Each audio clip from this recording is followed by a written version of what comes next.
Anna Yates had buried two men she loved, and a dream she had stopped bothering to name. And by the spring of 1882, she had made herself a promise so iron-solid that even the longest nights in Caldwell, Kansas, could not bend it. She was done.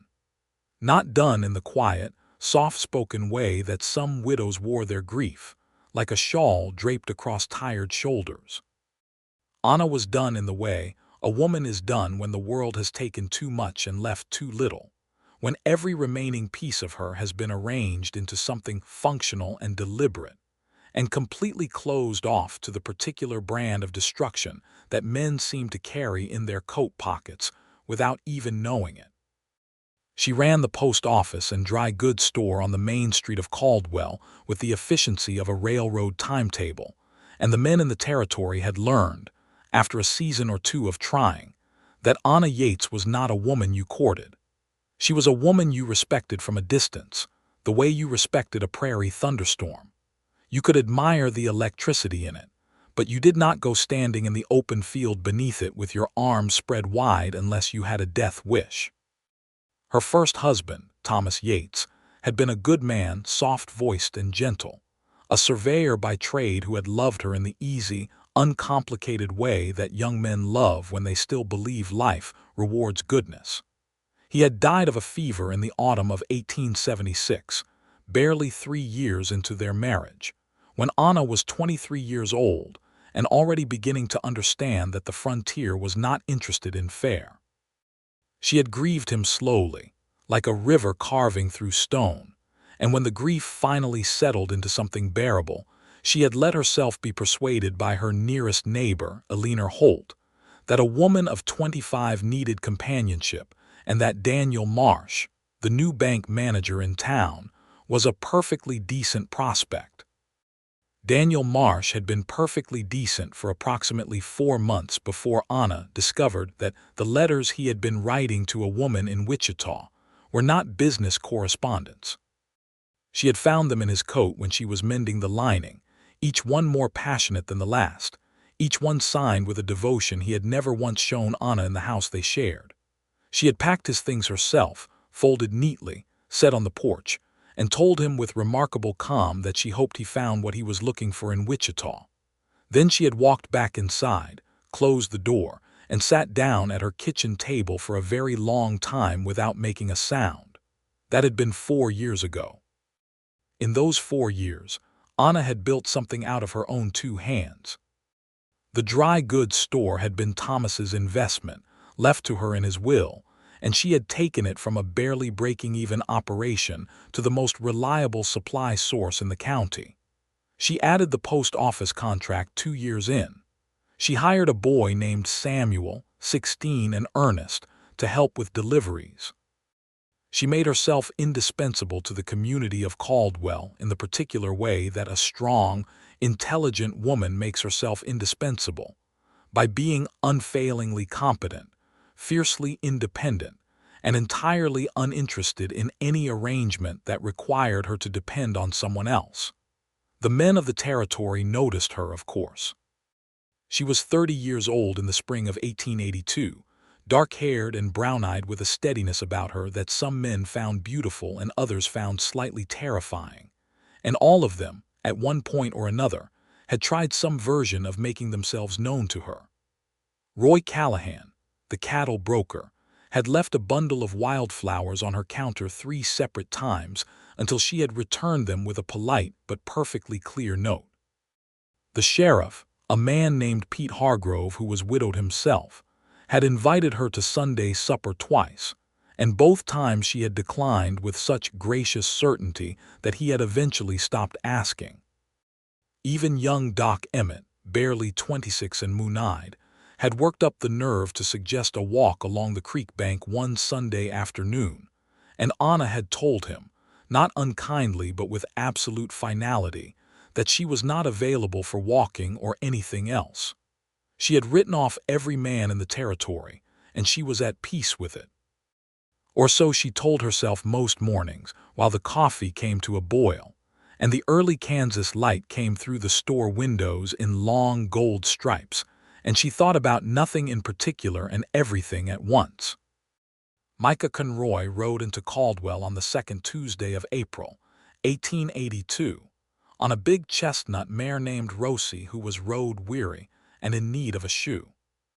He had been on the trail for 11 days, driving a small herd of 20 cattle from a spread outside Dodge City to a byre outside Wichita, and a detour caused by a washed-out bridge had sent him and his two trail hands, a Mexican vaquero named Ortega, and a young man from Tennessee named Walt, through Caldwell, which sat just north of the Kansas Indian Territory line, and was, in the spring of 1882, a town in the complicated, transitional business of trying to be both a cattle shipping point and a respectable community at the same time. Micah was 34 years old, broad-shouldered and lean from years of open-range work, with dark auburn hair going slightly gray at the temples and a face that had been weathered by sun and wind into something honest-looking. He had been born in Missouri, come west at 19 with nothing but a good horse and a willingness to work, and had spent the better part of 15 years building enough of a reputation as a reliable drover and fair dealer that men hired him not just for his competence, but because when Micah Conroy said a thing, you could count on it. He had never married. Not because he hadn't wanted to, but because the life he'd been living, always moving, always between one place and the next, hadn't left much room for building the kind of thing a marriage needed. He was not the sort of man who announced himself. He came into Caldwell quietly, settled the cattle with the local stock pens, sent Walt and Ortega to the hotel for a meal and a bath, and went looking for a farrier for Rosie. The farrier sent him to the dry goods store for horseshoe nails of a particular size that he'd run out of, and that was how Micah Conroy walked through Anna Yates' door on a Tuesday afternoon in April, when the wind was coming in off the prairie smelling of new grass and coming rain. Anna was behind the counter tallying a ledger when he came in, and she did not look up right away. She had the policy of finishing her thought before she looked up, because interrupting a ledger entry halfway through invited mistakes, and mistakes in the ledger were something she did not tolerate. "I'll be with you in a moment," she said, without looking up. "No rush," he said, and she noticed, without meaning to, that his voice was unhurried, not performing patience, actually patient. She finished the entry, set her pencil down, and looked up.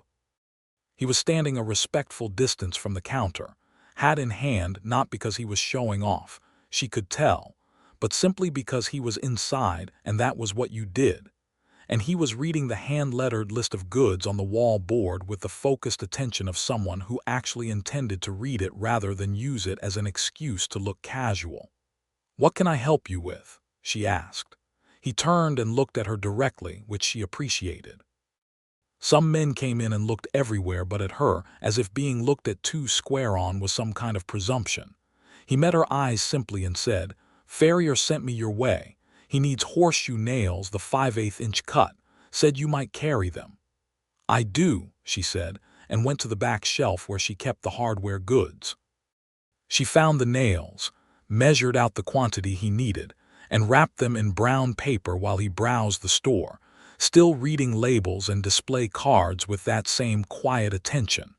She noticed he did not touch anything he wasn't going to buy.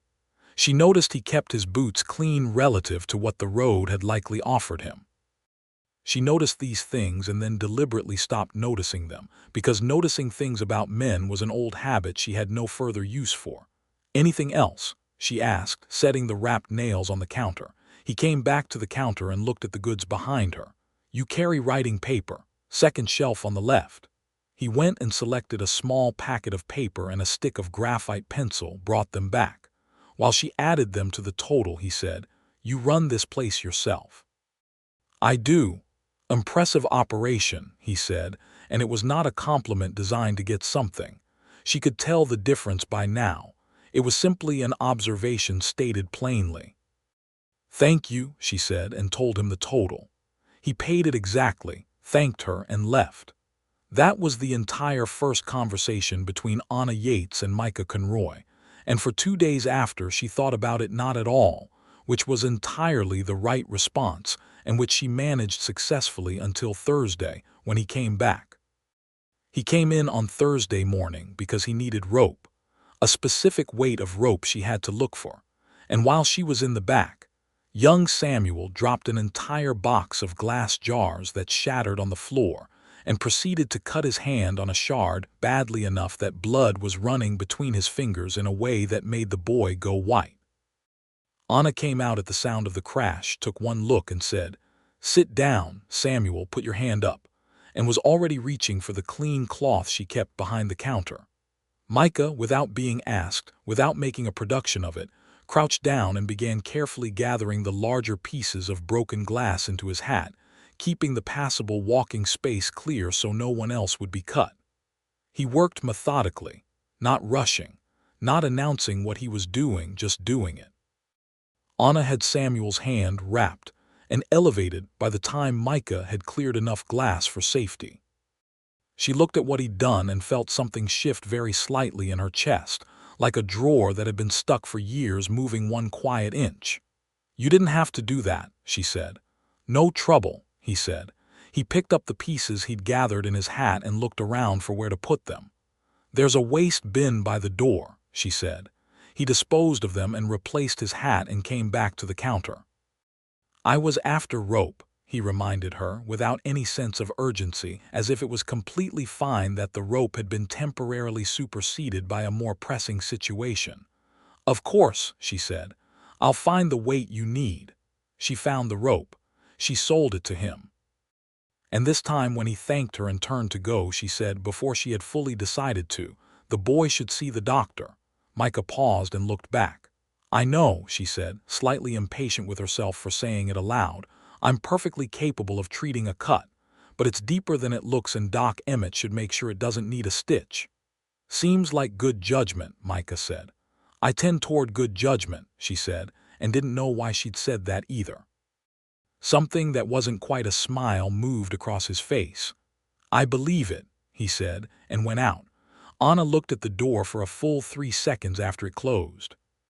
Then she looked at Samuel, who was watching her with the particular wide-eyed alertness of a boy who has just noticed something interesting about an adult. "Not a word," she told Samuel. "I didn't say anything," Samuel said. "Good," she said, and went back to the ledger. Micah and his trail hands were due to leave Caldwell on Friday. The buyer in Wichita was expecting them by the following Wednesday, and the route was straightforward.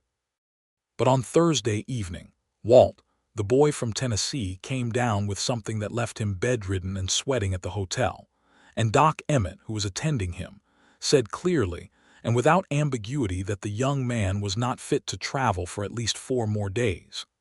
Micah sent word ahead to the buyer, arranged for the cattle to stay at the stock pens longer, and settled in to wait, which was the kind of situation that revealed a man's character. Some men turned waiting into an excuse for whiskey and complaint. Micah Conroy apparently turned it into an opportunity to be useful. On Friday morning, he appeared at the livery and helped the old hostler, a man named Garfield who was 63 and whose back had been giving him terrible trouble, with the feeding and mucking of the stalls, asking nothing and refusing payment. On Friday afternoon, he was seen helping 2 women from the church carry a heavy table from one building to another when they were rearranging the social hall for an upcoming community dinner. On Friday evening, he sat on the hotel porch and played 3-card Monte with Ortega, who was bored, and a couple of local ranch hands who had come to town for the evening, and by all accounts he was decent company and a fair player. Anna heard about these things. In a town the size of Caldwell, you heard about things. Alina Holt mentioned the table carrying at the church. Samuel mentioned having seen him at the livery. The information arrived in Anna's awareness the way information always did in a small town, casually, incidentally, without any particular invitation. She told herself she was simply building a reasonable picture of an unfamiliar face, as she did with all travelers who stayed more than a day or 2. It was good business sense to understand who was in town. On Saturday morning he came into the store again. this time for coffee beans and a tin of tobacco for Ortega. And the store was busy enough that she had 2 other customers at the counter and Samuel was running deliveries. So she told Micah she'd be with him shortly, and he said again, "No rush," and went away near the window where the morning light was good. When the other customers had been served and departed, she turned to him and he brought his items to the counter, and she asked without thinking about it, "How is your trail hand doing?" He looked at her. "Better, thank you. Doc Emmett thinks we can move on Tuesday." "That's good," she said.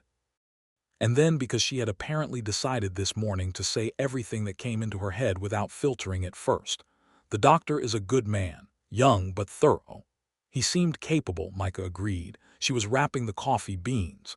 "You've been making yourself useful around town," she said. She kept her eyes on the paper. "Just filling time," he said. "Garfield's back has been troubling him for months," she said.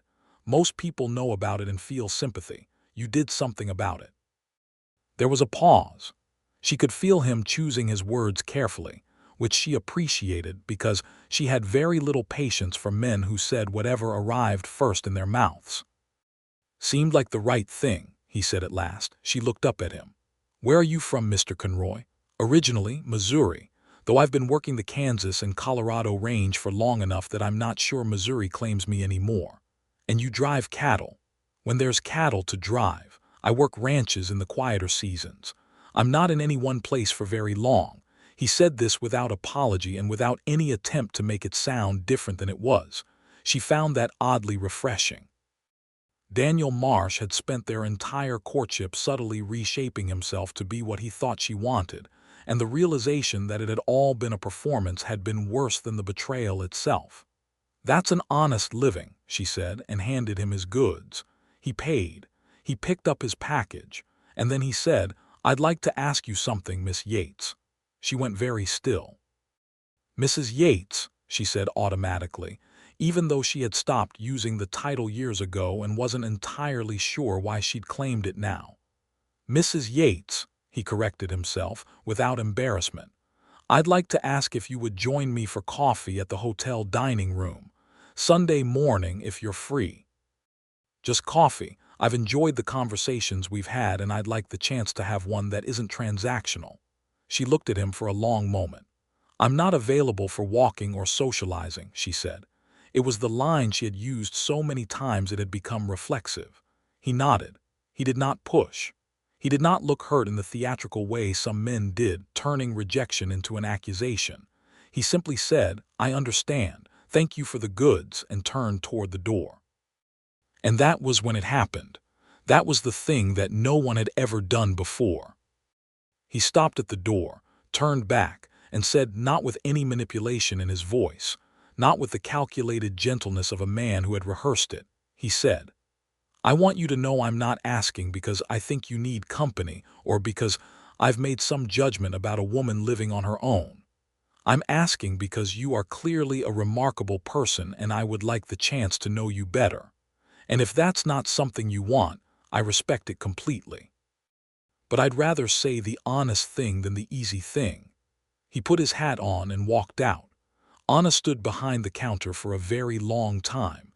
In 4 years of turning men away, not one of them had ever made it about her.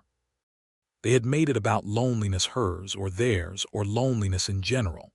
They had made it about propriety, about what was natural, about what a woman of her age and station ought to want. They had made it about themselves, their own goodness, their own reliability, their own intentions. Roy Callahan's wildflowers had been Roy Callahan showing off what a romantic gesture he could produce. Sheriff Hargrove's Sunday supper invitation had been, she'd always known, as much about his own loneliness as anything else. Even gentle Doc Emmett, who was sweet and meant no harm, had invited her for that walk with the unmistakable subtext of a man presenting himself as a viable option. Micah Conroy had stood in her doorway and made it about her. He had said she was remarkable and then respected her enough not to wait around to see if the compliment would change her mind. He had said the honest thing and then walked away without asking anything in return for the honesty. She thought about it for the rest of Saturday.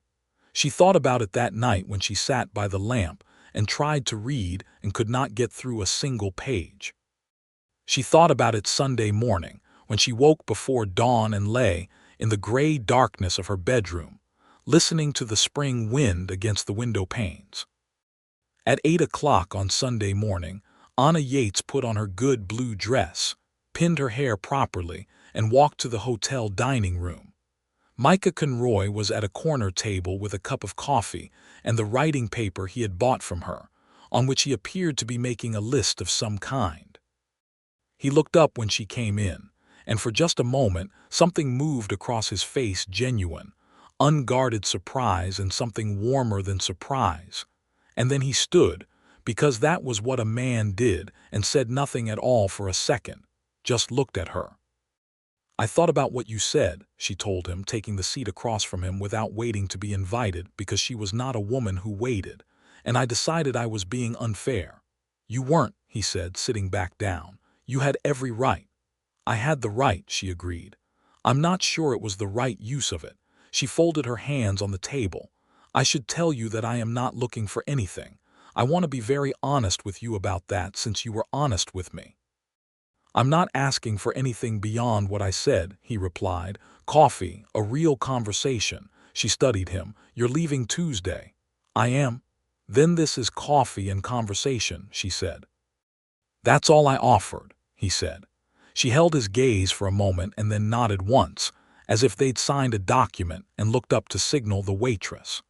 They sat for 2 hours.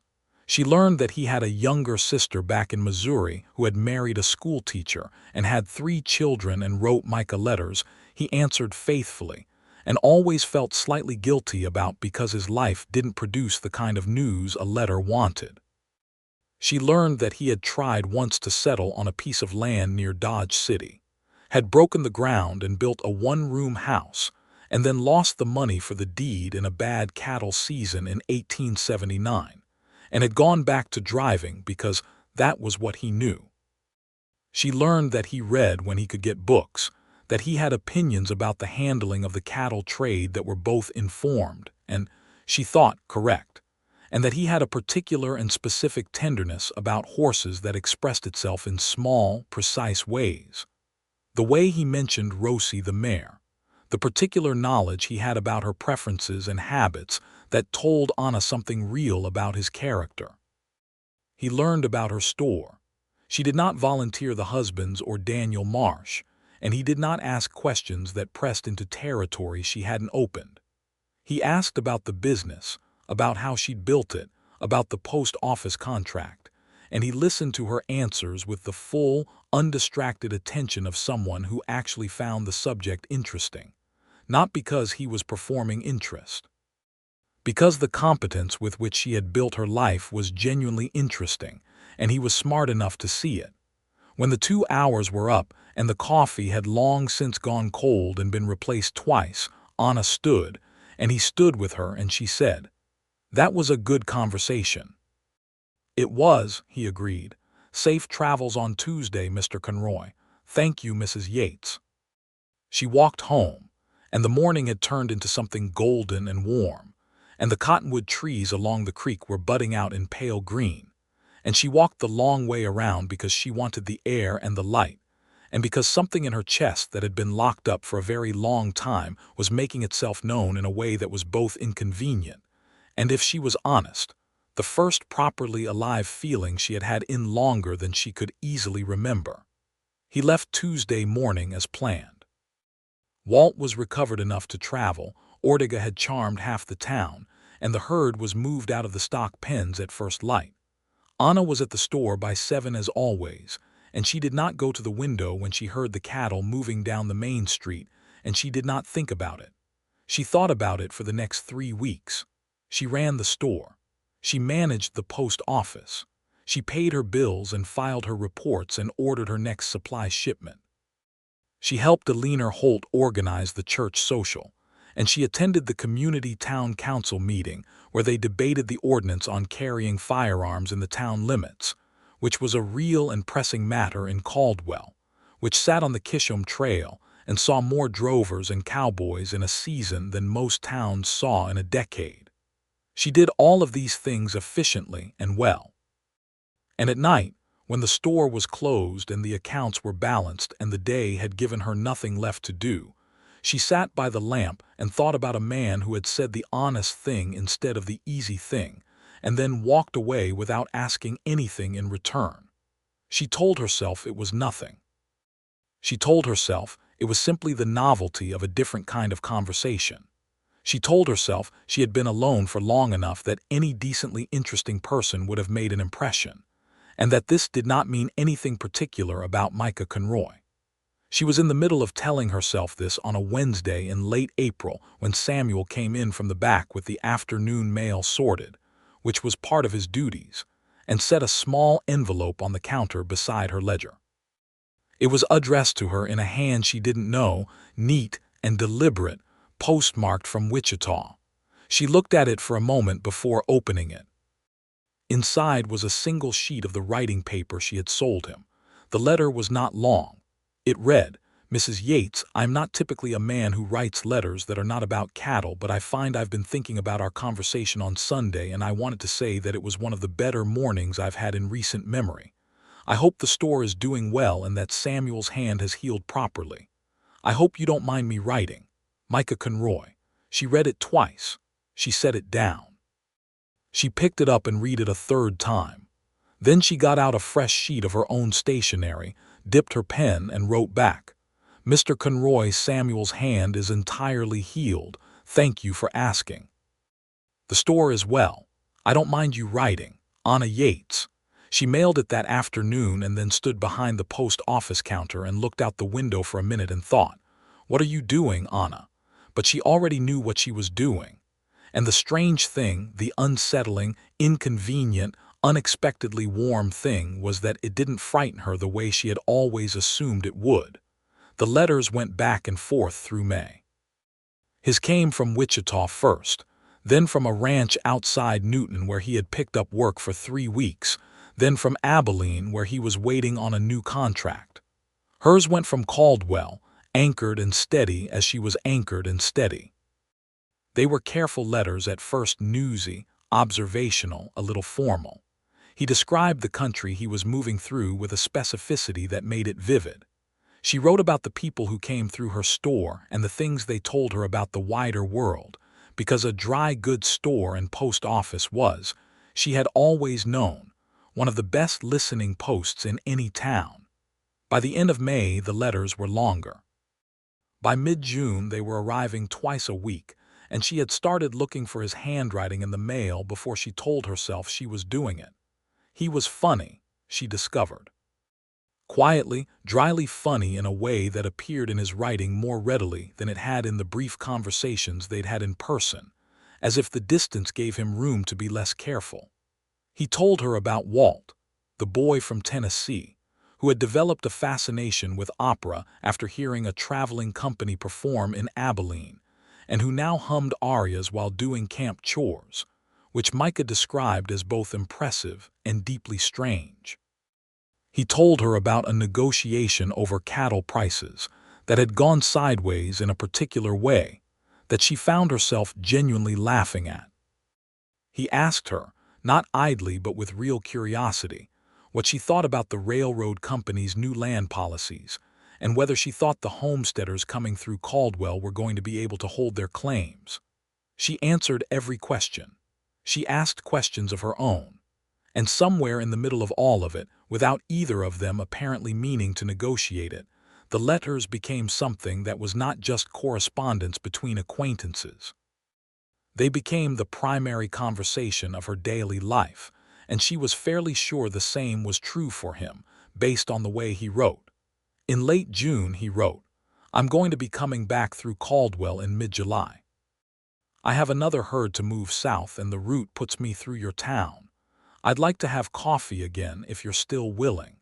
She wrote back the same day she received the letter, which she had never done before because she always made herself wait at least a day, a rule she had invented to maintain some dignity. "I'll be here." He arrived on a Thursday, the 15th of July, 1882, with a herd of 32 cattle, Ortega again, and a new trail hand named Birch who was a big, taciturn man from Colorado. They brought the herd through, and Micah arrived at the store at 4 in the afternoon when the heat was still fierce, and the main street was quiet. She heard him before she saw him, because Rosie's particular footfall on the packed earth was, apparently, something she had retained. She was straightening the fabric bolts on the back shelves when he came through the door, and she allowed herself 1 second with her back still turned to arrange her face into something that wasn't as frankly pleased as she felt. Then she turned around. "Mr. Conroy," she said.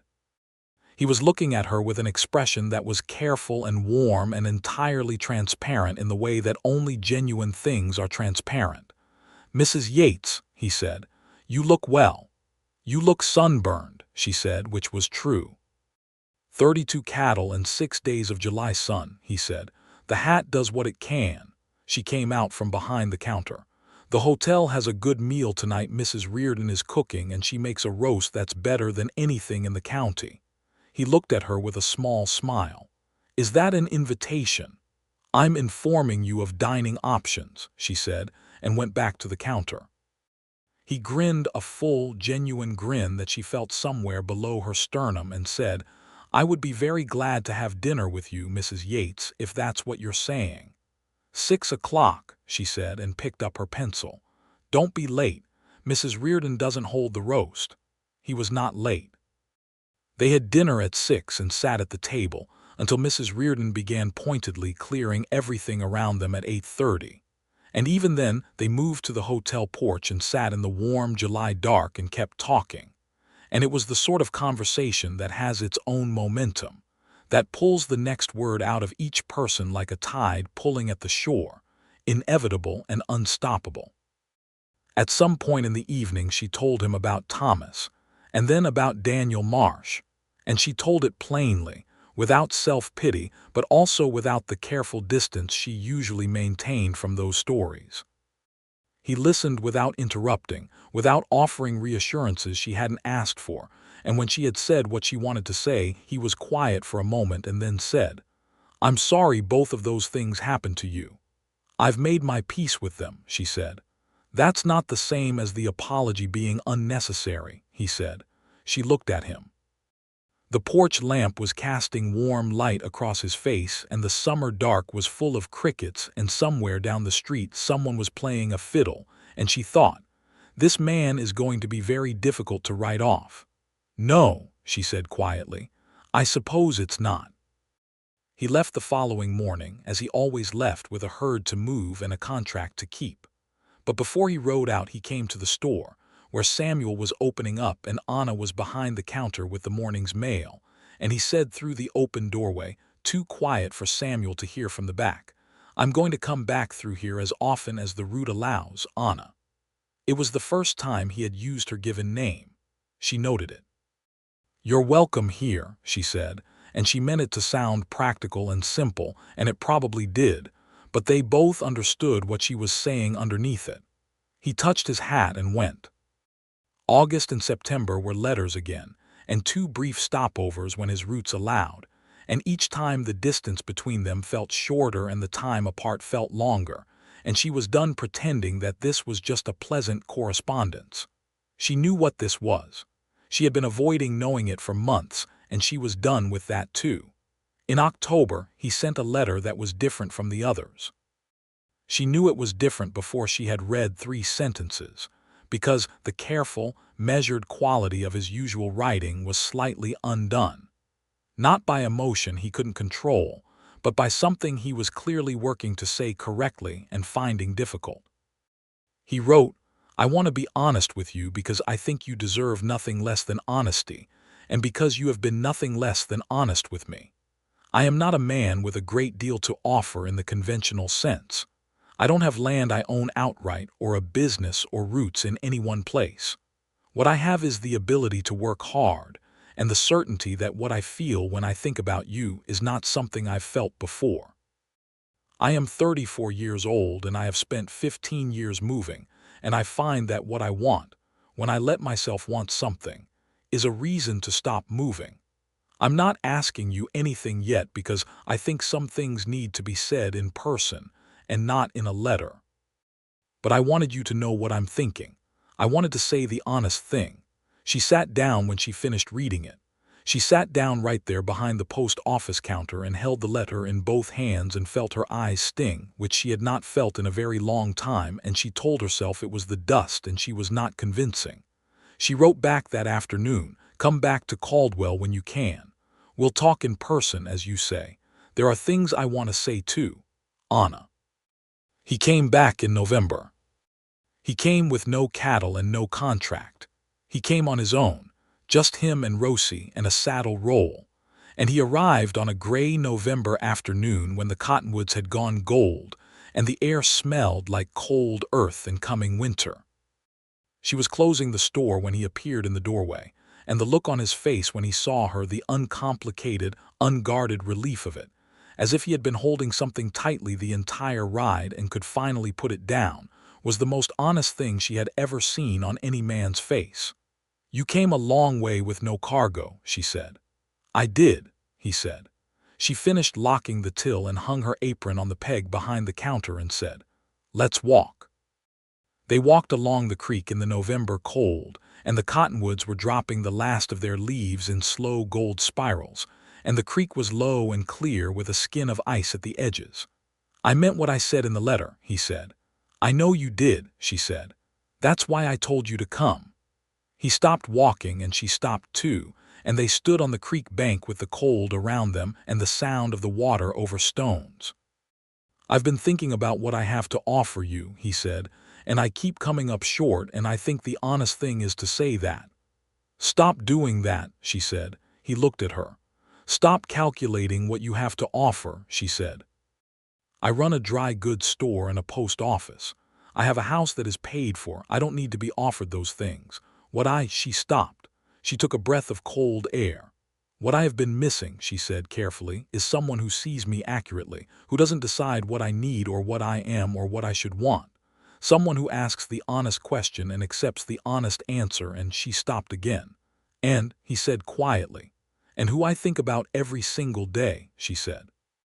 "Which is more than I can say about anything else that has come into my life in a very long time." He was very still for a moment. The creek moved over its stones. Somewhere a crow called. "Anna," he said, and that was all, just her name, but the way he said it was the way you say something you have been wanting to say for months, and she knew exactly what was in it. "I'm not writing you off, Micah Conroy," she said, "and I want you to understand what that means coming from me. I have written off every man in this territory. I had very good reasons. I'm not a woman who changes her mind about things like that without very good reasons in the other direction." "I know," he said. "I don't take it lightly." "Good," she said, "because I won't be trifled with. I won't be lied to, and I won't be left without a word, and I am not easy to live alongside because I have opinions and I run my own affairs, and I am not going to stop doing that." "I wouldn't want you to stop," he said. "And you move," she said, because this was the thing she had been turning over for weeks, the real difficulty. "You move from one place to the next. That's your life." "It has been my life," he said. "I told you it doesn't have to stay that way. I've been thinking about the Caldwell area. There's good land to be had on the south side of the county. A man who knows cattle and horses and land can build something here." "Don't change your life for me," she said sharply. "Don't build something here and then resent it." "I'm not building it for you," he said. "I'm building it because it's the right time and because you are the first person who has made a specific place feel worth staying in. Those are two different things." She looked at him for a long moment. The cold was settling around them and the last gold cottonwood leaves were falling. "All right," she said. "All right," he said. "I'm saying yes," she said, with the particular impatience of a woman who has made up her mind and doesn't see the point of hedging. "To whatever this is becoming, yes. Though I would like it if you would spend some time in this town before we make any larger decisions, because I need to know that we can be in each other's company for more than a week before I commit to anything." "That is eminently reasonable," he said. "Good," she said. "Come to dinner Sunday." He came to dinner Sunday, and the Sunday after that, and the one after that. December settled over Caldwell in gray and cold, and the cattle drives had stopped for the season, and Micah found work at the Harkin Ranch 3 miles outside town, which needed a man who knew horses and equipment and could manage the cold season operations. And he took a room at the boarding house on the east side of Main Street and established himself in Caldwell in the quiet, competent way he did everything. People noticed. The women of Caldwell, who had been monitoring Anna Yates' social life with the devoted attention of people who had run out of other entertainments, noticed that the cattle drover was at her dinner table on Sundays and occasionally walking with her of an evening, and that she seemed not softer exactly, because Anna Yates was not a soft woman and everyone knew it, but perhaps less armored, which was remarkable to witness. Eleanor Holt cornered Anna after church one Sunday and said, with the directness that was her finest quality, "Are you courting that man?" "We're having dinners," Anna said. "That's courting, Anna. It's dinners. You've had him to dinner 6 Sundays running." "I set a good table." Anna Louise Yates. Anna looked at her oldest friend. "Yes," she said, "I suppose I am." Eleanor looked at her for a moment with something that was very close to tears, which she immediately converted into brisk satisfaction. "Well, it's about time," she said. "He's a good man." "He is," Anna agreed and felt something in her chest that was warm and certain and real. Christmas came and went. Micah spent Christmas Day at the Harkin Ranch working because the horses needed tending regardless of the holiday. But he appeared at Anna's door at 4 in the afternoon with a small package wrapped in brown paper and a look of slightly uncertain hopefulness that she found unexpectedly endearing. The package contained a book, a volume of poetry she had mentioned offhandedly in one of her letters, weeks ago, as something she remembered loving as a girl, before she'd had the money or the time for such things. She had mentioned it once in passing, and he had remembered it and found a copy, which had apparently required some effort because the book was not new and the nearest bookseller was in Wichita.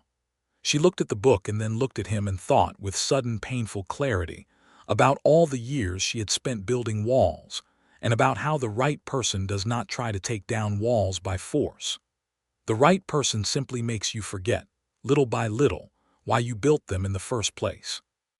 "Thank you," she said, and her voice was not quite steady. "Merry Christmas, Anna," he said. She had made a mince pie because she had known he was coming, and they ate it at the kitchen table and drank hot coffee, and outside the Kansas wind was bitter and the stars were hard and bright, and inside it was warm and lamplight, and she thought, This is the thing I stopped believing in." In January he asked her to marry him, not with an elaborate speech or a dramatic gesture. It was Micah Conroy, and elaborate speeches were not his way.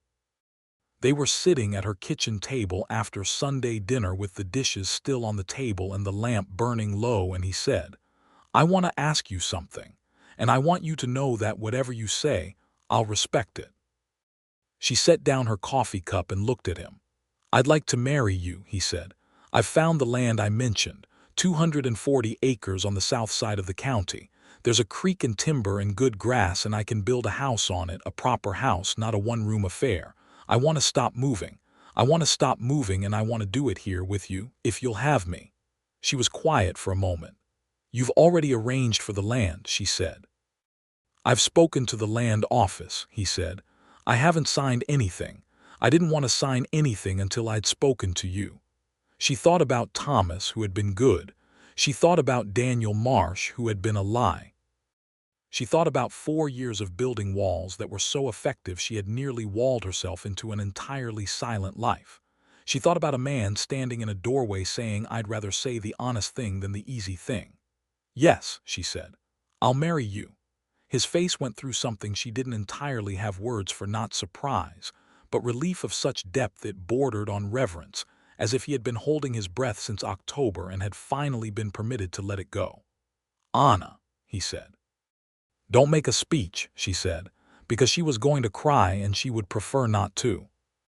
He leaned across the table and took her hand, which he had never done before, and held it in both of his, and didn't make a speech. They were married in March of 1883 in the small white church in Caldwell, on a day when the winter was finally releasing its grip, and the first wild plum blossoms were showing on the south slopes. The ceremony was performed by Pastor Glenn, attended by Eleanor Holt and her husband and Samuel, and a good portion of Caldwell's general population, because Anna Yates getting married was the kind of event the town apparently needed to witness. Ortega came up from Dodge City for it, wearing a spectacularly embroidered vest and bringing a bottle of very good Mexican brandy, and an expression of deep personal satisfaction that suggested he had been rooting for this outcome since the very first rope purchase.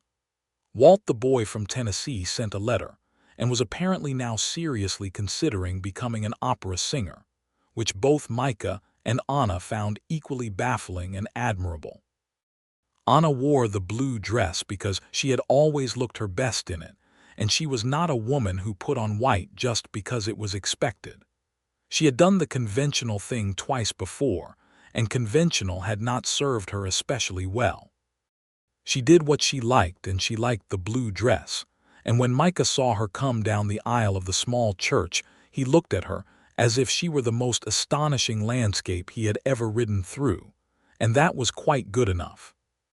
They said their vows plainly and meant every word of them, and when Pastor Glenn pronounced them married and Micah kissed her, the church erupted in the sort of enthusiastic approval that only comes from a community that has been watching a thing not happen for years and is overjoyed to see it finally happen. The land outside Caldwell was everything he had described. 240 acres of good Kansas ground, creek-watered and timber-lined, with the prairie opening wide to the west, and the town close enough to be convenient and far enough to be private. Micah had spent the months before the wedding with hired help from the Harkin Ranch building the house, which was not a palace but was solidly made and considerably larger than the one-room structure he had lost in 1879, with a proper kitchen and a main room and 2 bedrooms and a covered porch that faced the evening sky. Anna kept the store. This had been understood between them from the beginning and required no negotiation because Micah had never suggested otherwise, which remained one of his most appealing qualities. She rode into Caldwell in the mornings on the good gray mare he bought her and came home in the afternoons, and it was, she thought, a remarkably workable life. The first weeks of their marriage were the particular kind of careful, and then the particular kind of wonderful that happens when two people who are not young and not inexperienced and not inclined toward illusions choose each other deliberately. There was none of the giddy, unthinking rush of young love between them. They were too clear-eyed for that, too acquainted with loss and difficulty.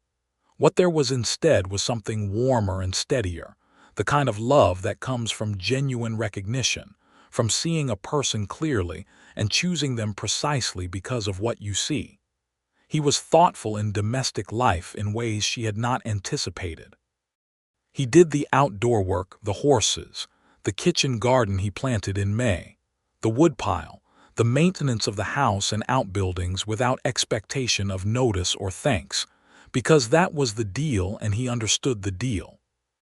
But he also, on days when she came home from the store tired and distracted, made coffee without being asked, and set it in front of her and sat with her while she recovered herself, and did not pepper her with questions or cheerful conversation until she was ready for it.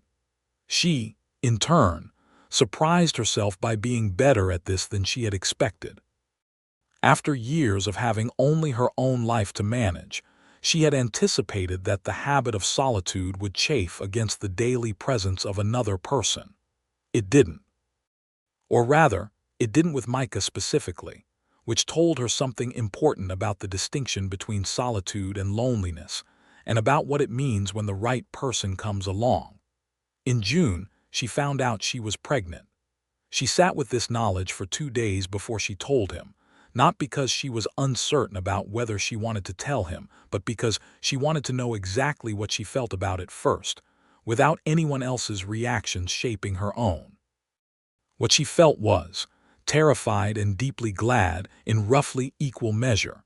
She told him on a Thursday evening on the porch, with the summer dark coming in and the fireflies over the creek meadow. She told him directly the way she told everything and watched his face. He went very quiet for a moment, and she watched the news move through him, and then he said, "Are you all right? Are you feeling all right?" "I'm fine," she said. "A little tired." "You've been coming home looking tired," he said. "I thought it was the store." "Some of it was the store," she said. He reached for her hand. He did this more often now, reached for her hand at quiet moments, and she had found that she liked it more than she had expected to like something so simple. "Anna," he said. "Don't make a speech," she said, as she always said, but she was smiling. "I wasn't going to," he said, which was probably true. "I was just going to say that I'm very happy."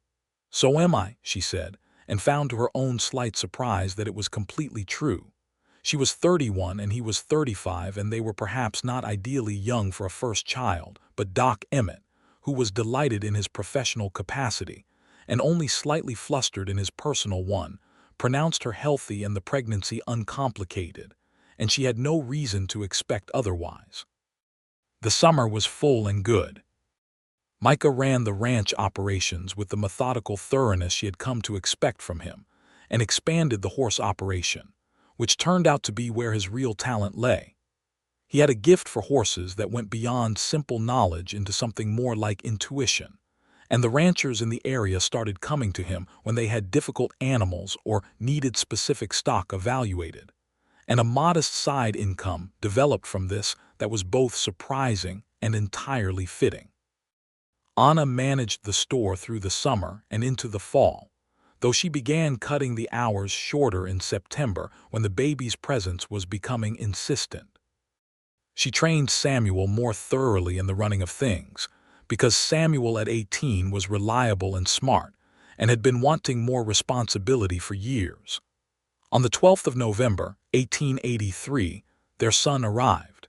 He came into the world in the farmhouse with Doc Emmett attending and a leaner Holt helping, and he came noisily and with considerable determination, which Anna thought was an excellent start.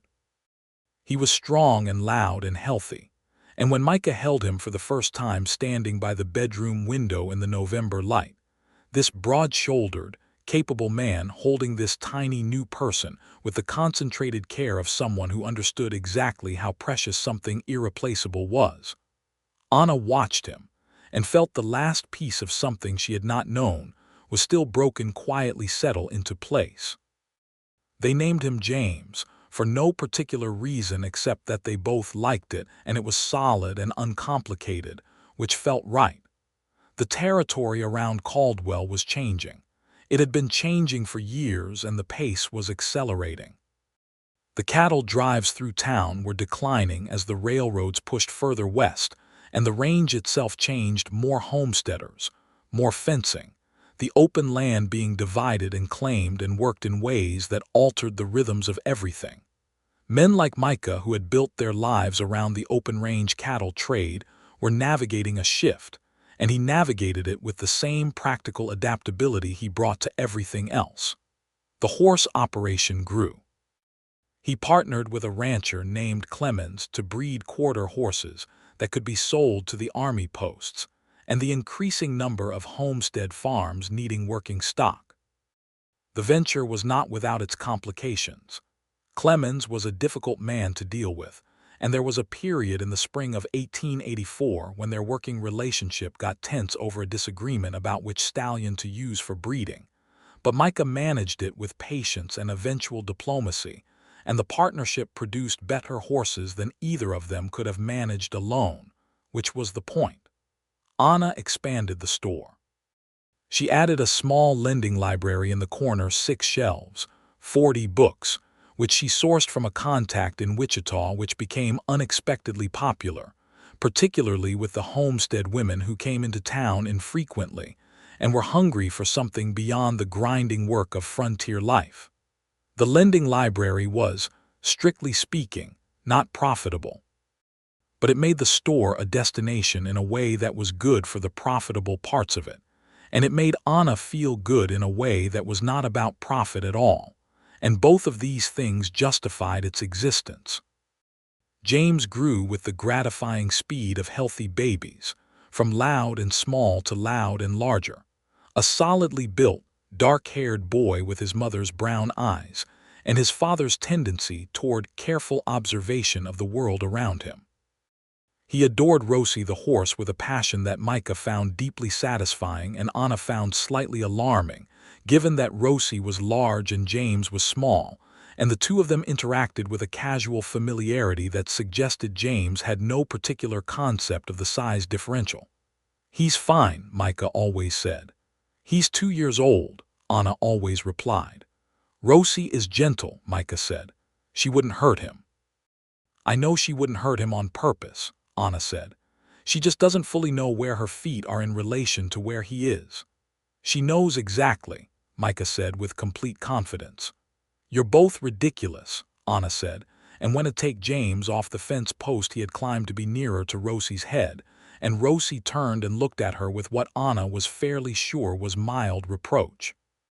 In the spring of 1885, when James was 17 months old and just beginning to navigate the world on 2 feet with the bold indifference to personal safety characteristic of that age, Micah came home from a meeting in Caldwell with a more serious expression than usual and told her about something he'd heard at the land office.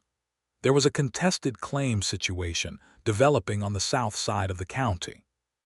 2 homesteaders, a family named Greer, and a man named Hobart who had come up from Indian Territory, had overlapping claims on a piece of land adjacent to the Conroy spread, and the situation was becoming complicated in the way territorial land disputes became complicated, with threats made and records questioned, and the potential for something nastier developing if it wasn't resolved.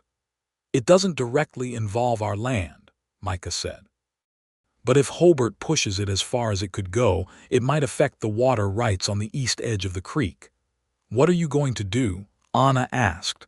"I think I should go to Wichita," he said, "to the Land Commission office. Get clear documentation on our rights and talk to someone who can help mediate the other dispute before it becomes something worse." He paused. "It would mean 3 or 4 days away." "Go," she said. "You'll be all right here." She looked at him with a particular patient expression. "Micah, I ran this household and that store by myself for 4 years before you arrived. I'm quite capable of managing for 4 days." "I know you are," he said.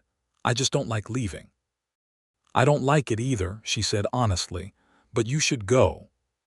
He went to Wichita, sorted the Land Commission documentation, spent 2 days talking to a territorial surveyor and a claims mediator, and came back with paperwork that protected their water rights unambiguously, and a mediation plan for the Greer-Hobart dispute that both parties eventually accepted, largely because Micah Conroy was the kind of man who could explain a thing plainly, and without taking sides in a way that people found convincing. He came home on a Thursday evening and James, who had spent 4 days asking where Papa was and being answered and then asking again, heard the horse in the yard and ran to the door and stood on the threshold saying "Papa, Papa, Papa" in the particular escalating volume of a small child who has found the word extremely useful, until Micah came through the door and swept him up, and James grabbed his ears with both hands and looked at him with an expression of complete satisfaction, as if he had personally arranged Micah's return. Anna, watching from the kitchen doorway with her arms crossed and a look of carefully maintained composure, felt the sort of happiness that is almost painful in its completeness. "You're home," she said. "I'm home," he said over James's head. "Everything sorted, mostly. Good." She uncrossed her arms. "Dinner in 20 minutes. "Yes, ma'am," he said, which made her laugh, and James, who loved the sound of his mother laughing, laughed too without knowing why, which made it better. The summer of 1885 was dry and hot in the way Kansas summers could be. The grass went brown early, and the creek dropped, and there was a genuine anxiety among the farming families about the harvest. Micah's horse operation was insulated from the worst of it, because horses weren't dependent on the grain harvest the way cattle were, but he helped where he could, lending equipment, contributing labor during the Clemens family's difficult August, making sure the information he'd gotten from the Land Commission about water-sharing arrangements was available to the families who needed it. Anna set up a standing credit arrangement at the store for the 3 hardest-hit homestead families in the area, which she did quietly and without announcement, keeping it between herself and the families involved. When Alina Holt found out and expressed admiration, Anna said it was good business sense because families that survived a hard season came back and were loyal customers, which was partly true and partly not the whole truth, and Alina knew it but didn't press. The autumn was better.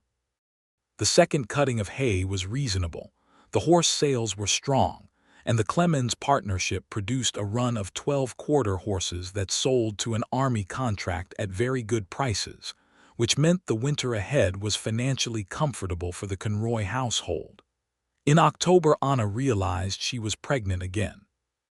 She was less terrified this time and more simply glad, which told her something about how her life had changed and what she had come to trust. She told Micah on the porch again in the October evening with the air cool and the cottonwoods going gold for the second time she had watched them from this porch. Again, he said, and then, "Is that the wrong thing to say?" "No," she said, laughing. "I thought exactly the same thing." "How do you feel?" "Tired," she said. "But good. Better than last time at this point." He sat back and looked at the evening sky, and then looked at her with the quiet, full look that she had come to understand was his version of everything he wanted to say. "I keep thinking," he said, "about what I wrote to you in that letter, that I wanted a reason to stop moving." "I remember," she said. "It turned out to be a better reason than I knew how to imagine," he said. She took his hand. "Yes," she said, "it did." Their second child was a girl, born in May of 1886 on a morning when the wild plum blossoms were out on the south slope again, which Anna took to be appropriate. She came into the world with the same decisive energy as her brother, which Doc Emmett noted with the weary respect of a man who had now attended 2 Conroy births, and understood that this family did not do anything quietly. They named her Clara, for no particular reason except that it felt right, clear and bright like the spring morning she was born into. James, who was 2.5 and had been prepared for the baby's arrival with some care, inspected his sister with the serious attention of a person conducting an evaluation, and then pronounced her fine, which Micah and Anna agreed was adequate approval. The years that followed were full in the way that a life is full when it has been built deliberately and maintained with care and love. The ranch grew, not hugely, but steadily, as good things grow. The horse operation became genuinely respected in the county, and men came from as far as Dodge City to buy working stock from Micah Conroy, which was a kind of arrival he had not known he was working toward and which he bore with characteristic quietness. Anna's store grew too, and changed as the town changed. Caldwell in the mid-1880s was becoming more settled, less wild, as the cattle drives diminished and the homestead families multiplied, and the town began to think of itself as a permanent community rather than a staging point. Anna adapted the store to that change with her customary sharp-eyed practicality, more dry goods for homestead households. The lending library expanded to 3 times its original size, a sideline in seeds and gardening supplies that proved remarkably popular as the frontier women who had been surviving began to think about something beyond mere survival. Samuel grew up. At 20, he was managing the store on his own 3 days a week and doing it well, and Anna had begun to think seriously about what it might mean to transition more of the operations to him over the years ahead. Not because she was done, Anna Yates was never done, but because her interests were shifting, and because the thing she had built deserved someone who could carry it forward. James at 4 was his father's shadow. He followed Micah around the ranch with the focused attention of someone taking notes, asking questions with a persistence that would have tried a less patient man, but that Micah answered with the same thoroughness he brought to everything. He was already comfortable around horses in the way that children who have been raised among them are comfortable, easy, and respectful, not fearless exactly, but appropriately calibrated. He would be good with them. Both his parents already knew this. Clara at 2 was an entirely different proposition. Where James was observant and methodical, Clara was effervescent and social and interested in everything and everyone, particularly everyone, with an openness to the world that her parents recognized as a specific gift and worried about slightly for the same reason. She had Anna's brown eyes and a laugh that filled the house and an absolute inability to sit still, which she did not inherit from either of her parents, and which they occasionally speculated about between themselves with expressions of bemused helplessness. On a Sunday afternoon in the late summer of 1887, Micah and Anna sat on their porch in the evening light and watched James attempt to teach Clara the proper way to approach a horse, a lesson Clara was receiving with approximately 30% attention and 70% attempts to pick wildflowers from the edge of the paddock fence. And James's expression of brotherly exasperation was so precisely the expression of a small person who has taken on a serious responsibility and found it underappreciated that both his parents began laughing simultaneously. "He's going to have his hands full with her," Micah said. "She'll be fine," Anna said. "The ones who are interested in everything turn out to be interested in the right things eventually. Speaking from experience," she looked at him. "I was never interested in everything. I was always very selective."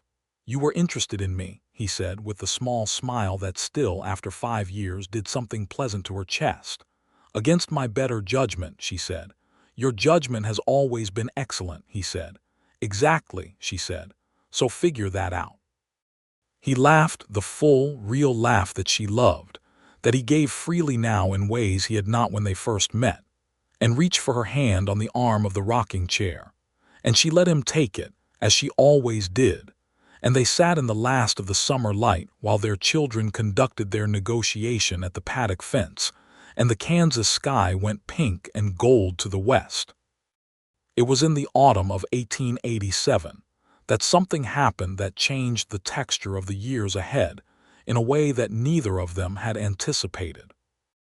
Anna's father, whom she had not seen in nearly a decade, who had been living in Ohio with her brother's family since her mother's death in 1878, wrote to say he was unwell and that the Ohio winters were hard on him and that he wondered if she had room. She sat with this letter for 3 days. Her relationship with her father was not uncomplicated. He had been a good father in the practical sense, provided for, kept them safe, but not a demonstrative one, and when she had chosen to go west with Thomas all those years ago, there had been a silence in his response that said clearly he thought a woman's place was near her family, and that silence had stretched into the years and the distance without fully being addressed. She showed Micah the letter. He read it. He handed it back. He said, "What do you want to do?" "I don't know," she said, which was a sentence she used rarely. "Tell me what's complicated about it," he said, so she told him. She told him all of it, the silences, the distance, the years of infrequent letters, the complicated arithmetic of obligation and resentment and love that didn't vanish just because it was inconvenient. He listened the way he always listened, which was the way that meant he was taking it seriously and not manufacturing a response while she was still talking. When she'd finished, he said, "We have room." "That's not the question," she said. "I know it's not," he said, "but it's one of the answers. The house is big enough. I can build a room off the east side without much trouble. If he comes and it's difficult, and it might be, at least you'll know you offered. The things we don't offer tend to weigh more than the things we do." She looked at him for a long moment. "When did you get to be so wise?" she said. "I've had a good example," he said simply. "Her father came in November. He was 68 years old and his health was genuinely fragile. A bad chest that flared in cold weather, and a shakiness in his hands that was new since she had last seen him. And when she met him at the Caldwell depot, she was struck by how thoroughly time had reorganized him from the large, certain presence of her childhood into something smaller and uncertain.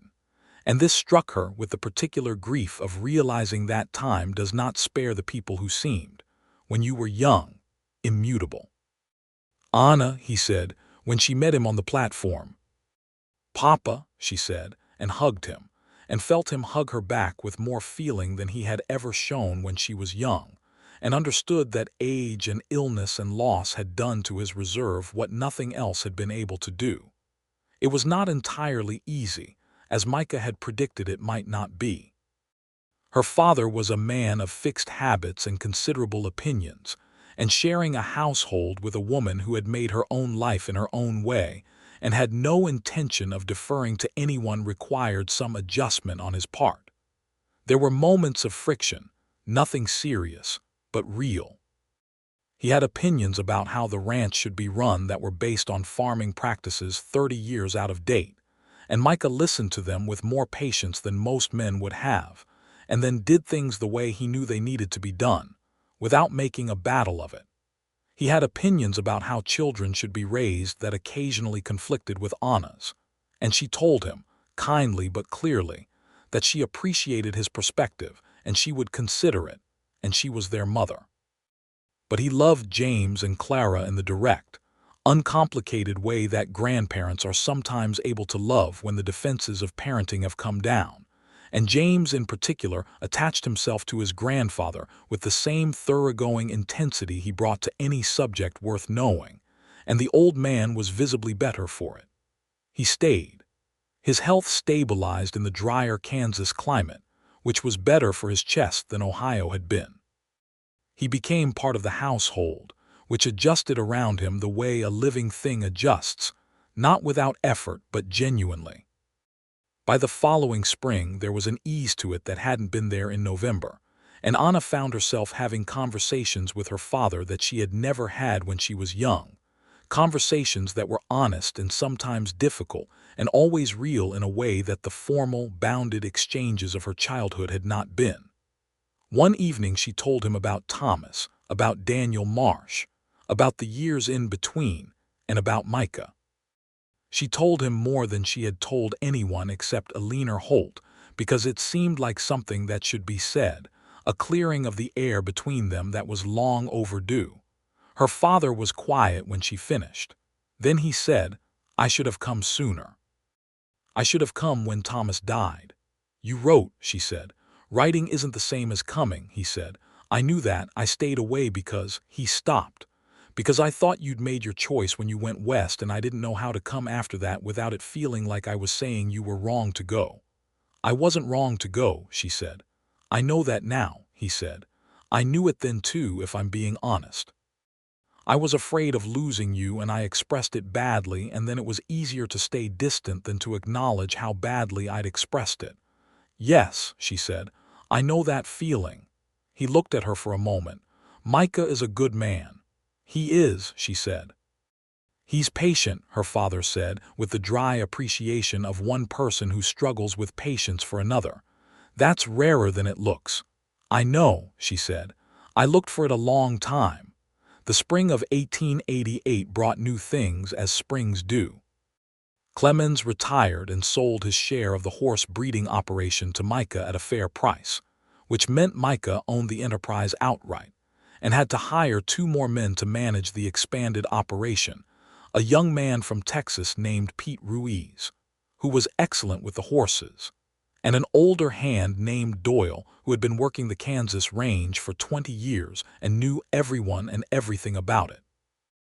James turned 5 and began at the one-room schoolhouse in Caldwell, which he approached with the same methodical seriousness he brought to everything. And within a month his teacher, a woman named Miss Hartley, had written Anna a note saying that James was extraordinary with mathematics, and she would like to give him additional materials if that was agreeable. Anna wrote back that it was more than agreeable and asked if Miss Hartley needed anything from the store's lending library, and a friendship developed between them that proved useful in many directions. Clara turned 3 and began conducting elaborate negotiations with the household's chickens, who bore with it resignedly, and announced that she wanted a dog, which she asked for every day with consistent, smiling persistence, until Micah appeared one afternoon with a cattle dog puppy he had picked up from a ranch near Dodge City, and Clara's reaction was so comprehensively joyful that even Anna's practical reservations about dogs in the kitchen were overruled by the simple evidence of happiness.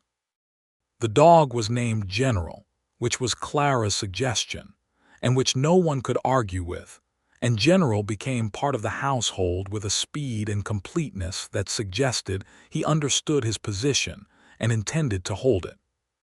Anna's father had a bad chest week in the early spring and recovered, and then another in the late summer, and Doc Emmett, who was not so young now and had developed into something like a quiet wisdom that the earlier moony-eyed version of him had been promising, said clearly that the winters were going to be the difficult time, and that they should make him as comfortable as possible and not push him more than the day required. Anna sat with her father on the porch in the September evenings and talked, the long, unhurried conversations of people who have found their way to each other late and are making the most of the time they have. He told her things about her mother that she hadn't known, small, intimate things, the details of a marriage that is not visible to children who are too close to it. And she told him things about her life, the full life she had built, and he listened with the respect of someone who has revised his understanding of a person and found the revised version finer than the original. He died in the winter of 1889, quietly, in the room off the east side of the house that Micah had built. He died on a cold February night when the stars were out, and James, who was 6 and more observant than any 6-year-old had a right to be, came to his parents' room the next morning and said solemnly that he thought Grandpa was not going to wake up, and he was right.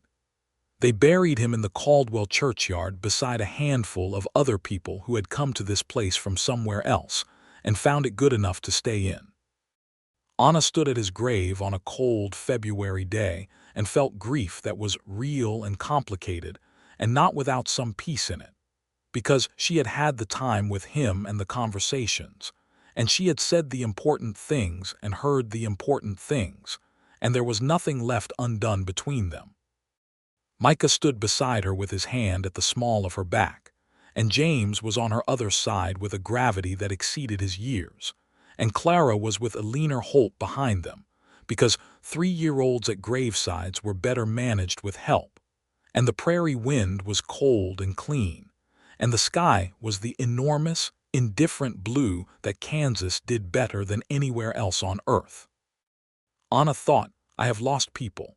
I have lost people I loved, and I have carried it, and I am still standing, and there is a life behind me and a life ahead of me, and the man beside me is real and true and mine, and this is enough. This is more than enough. Are you all right? Micah said quietly. Yes, she said, and she was. The years from 1889 onward were the full, forward-moving years of a life that has found its shape. The children grew with the tremendous, consuming speed of children, James at 7, 8, 9, becoming the person he was going to be, which was a person of intelligence and steadiness, and a particular gift for horses that placed him clearly in the line of what his father had built. Clara at 5, 6, 7, becoming the other kind of person, the kind that draws people in with the sheer warmth of her interest in everything, who had opinions and expressed them, and was interested in the world as a whole rather than one small piece of it. The horse operation became, by 1890, one of the better-regarded operations in the southern Kansas region.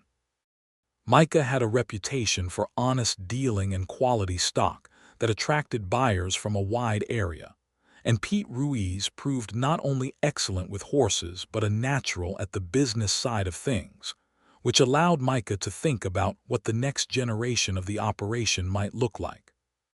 He said to Anna one evening that he thought if James showed continued interest, which he fully expected, the boy could be part of the operation by the time he was 15 and running his own part of it by 20. And the pleasure with which he said this told Anna everything about what the word legacy meant to a man who had spent 15 years moving and not building anything he could leave behind. In 1891, a second daughter arrived, which surprised both of them somewhat, as they had considered their family complete. She came in July, healthy and vigorous, and they named her Ruth, for Anna's mother, and she was from the start the quietest of the 3 Conroy children, which after James's methodical intensity and Clara's exuberant presence felt like a specific gift, a small person who regarded the world with a gentle patience that seemed impossible in someone so new. Anna was 39 years old when Ruth was born, and she was not unaware of the math, but Doc Emmett, Dr. Emmett by now, a settled man of 40 himself, married with children, a different person from the moon-eyed young doctor of a decade earlier, said she was healthier than most women his age he saw, and he would not have been surprised because she had spent a decade building a life that sustained her in every sense. Caldwell changed as the decade turned. The cattle drive era was genuinely over. Caldwell had been a cattle town, and now it was something else, something quieter and more rooted. A farm and ranch community with a post office and a school and a doctor and several churches, and the dry goods and lending library that Anna Yates Conroy had built into something that felt, to its regular patrons, like the center of their particular world. Anna was still behind that counter more days than not, though Samuel now ran the day-to-day with a confidence that made her quietly proud. She came in most mornings and handled the post office and the accounts, and she made decisions about what the store should carry and how it should be presented and what it could do for the community. But it was no longer the thing that defined her entirely. It was one piece of a life that had more pieces now than she had once believed was possible. On a May evening in 1892, she sat on the porch in the last of the light with Micah beside her, both of them in their rocking chairs, and the farm laid out before them. The paddock where 3 of their best mares were grazing, the kitchen garden coming up green, the barn with its warm lamplight visible through the door where Pete Ruiz was doing the evening feeding, and from inside the house, the sound of Clara telling Ruth a story with considerable dramatic investment, and James's voice once in a while offering a correction that Clara was ignoring. "I want to tell you something," Anna said. He looked at her. After 10 years, he still looked at her that way, directly, with full attention. "I want to tell you that I understand now why it had to be exactly like this," she said. "Why it had to go through everything it went through, and why I had to be exactly as closed off as I was, and why it had to be you, specifically, who walked through that door." He was quiet, listening. "If it had been easier," she said, "I wouldn't have trusted it. If I had found something sooner, before I'd built what I built, I wouldn't have known who I was in it. I needed to be all the way through it, and all the way to the other side, before I had any business being in a real partnership with another person." She looked out at the farm in the evening light. "I needed to be able to come to it from strength and not from need." "I know," he said quietly. "And you saw that," she said. "That's what you saw when you said that honest thing in the doorway. You weren't trying to rescue me from my life. You were interested in me as I was. That was the thing no one else had done." He reached for her hand on the arm of the rocking chair. "You were remarkable," he said. "You still are." "We both are," she said, and meant it for both of them. The remarkable improbability of 2 people finding each other across all the moving and the losing and the building and the guarding and the long, slow work of becoming.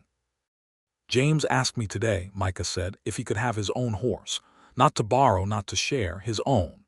"He's 9, she said. "He's been working the horses every day for 4 years, Micah said.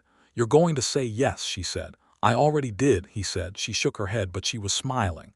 "Which one?" "The small bay gelding. He's gentle and he's sound and he's smart enough to keep up with James, which is what you need." "Does the bay gelding have a name?" "James is naming him," Micah said.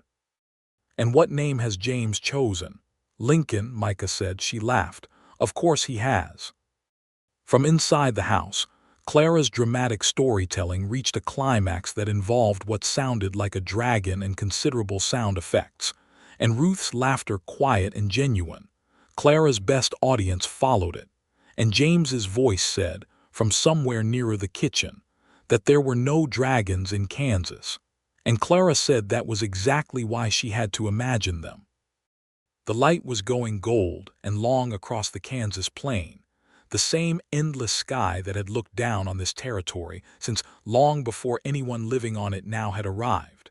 the same indifferent, magnificent emptiness that had drawn people west with the promise of something possible, and delivered it only to those willing to meet the land on its own terms. Anna Yates had met it on its own terms. She had met it with a ledger and a practical mind, and a grief she did not perform, and a wall she had built with her own hands from the wreckage of love attempted and trust broken. And when the right man had walked through her door and said the honest thing, when one cowboy had done the thing no one else had ever done, which was simply to see her clearly and say so, and then respect what she said back, she had been ready. Because she had built herself into someone who knew exactly what she had to offer and what she required in return, and nothing less would have done. Micah squeezed her hand on the arm of the rocking chair. "Good life," he said, not a question. She looked at the farm in the evening light, and the horses grazing, and the big Kansas sky going rose and gold, and thought about a Tuesday in April 10 years ago when a man had come into her store for horseshoe nails and read the wall board with genuine attention and said no rush and meant it. "Yes," she said, "good life." Inside, Clara's story came to its conclusion with a flourish that apparently involved the dragon being tamed by a girl who was not afraid of anything, and Ruth applauded, and James said, still from the kitchen, that it still could not have been a dragon, and Clara said James had no imagination, and Micah and Anna looked at each other and smiled the smile of two people who have been in each other's company long enough that a whole conversation can live in a single look. The stars came out over Kansas, one by one and then all at once, the way they always did, vast and clear and untroubled by the small, enormous lives arranged beneath them. The lamp came on in the kitchen, Clara going to light it, her particular job, taken with great seriousness. The horses settled. General, the cattle dog, appeared from somewhere, climbed the porch steps, and arranged himself between their two chairs with the comfortable authority of a dog who knows his place in the order of things. And Anna Yates Conroy sat on her porch in the spring dark in the life she had built and chosen, and arrived at through every loss and every refusal and every iron-solid promise she had made to herself. And she held her husband's hand, and she was home.